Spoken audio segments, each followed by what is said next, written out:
Axolotls possess the most extensive regenerative abilities in the animal kingdom. If an axolotl suffers a crushed spine or loses portions of its brain, it can regrow the missing tissue flawlessly, with every bone and neuron perfectly functional. While their bodies can rebuild entire organs, their internal systems are surprisingly sensitive. A single mistake during a routine feeding can be fatal. These amphibians evolved in the cool, stable canals of central Mexico, an environment they were perfectly adapted to hunt in for millennia. In captivity, their specialized anatomy makes them vulnerable. Without the stability of their natural habitat, they become susceptible to digestive and environmental stressors that don't exist in the wild. Keeping an axolotl healthy requires more than standard pet care. It is a matter of managing their specific biological needs, primarily a strict carnivorous diet, to prevent system failure. Axolotls lack teeth for chewing. Instead, they rely on a powerful vacuum-like suction to draw water and prey into their mouths, consuming food whole instantly. This suction-based feeding makes food size a critical safety factor. The distance between their eyes determines the maximum width they can safely swallow. This mechanism also makes gravel a major hazard. Inhaling nearby stones causes complete intestinal blockages. During the first weeks of life, baby axolotls require live, moving prey, like Daphnia, to trigger their feeding reflex.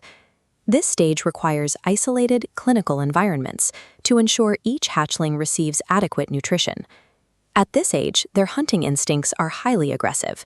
Young axolotls are naturally cannibalistic and will frequently snap at the limbs or gills of their siblings if they aren't properly managed. To control this behavior, owners must follow a strict Krawlo feeding schedule of 2 to 3 meals per day. Consistent feeding keeps their hunger levels low enough to suppress the drive to attack each other. At the juvenile stage, feeding is a tool for behavioral management, ensuring they survive the transition to adulthood without injuring their tank mates. As they mature, axolotls transition to a diet of high-protein sinking pellets and earthworms. At this stage, they no longer rely on live aquatic prey. A common misconception in the hobby is that feeder fish, like goldfish or rosy reds, are a healthy snack. In reality, these fish introduce a specific biochemical threat to the tank. These fish contain high levels of thiaminase, an enzyme that actively destroys vitamin B1. When B1 drops, the axolotl's nervous system fails, leading to irreversible neurological damage and a total collapse of physical functions.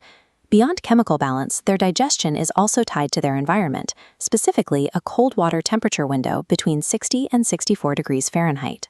If the water becomes too warm, the axolotl's metabolism cannot process food correctly. Digestion stops, and any food remaining in the stomach will begin to rot, releasing toxins directly into their system. This creates a strict dependency.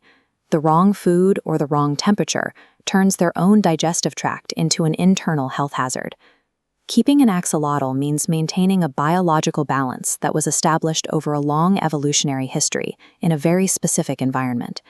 Successful care is less about routine chores and more about the technical management of their physiology through their environment.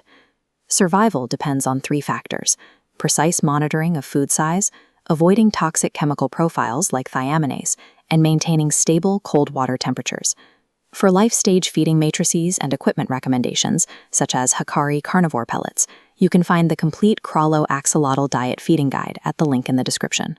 By applying these specific guidelines, you can ensure your axolotl remains a healthy, stable organism that thrives in a captive environment.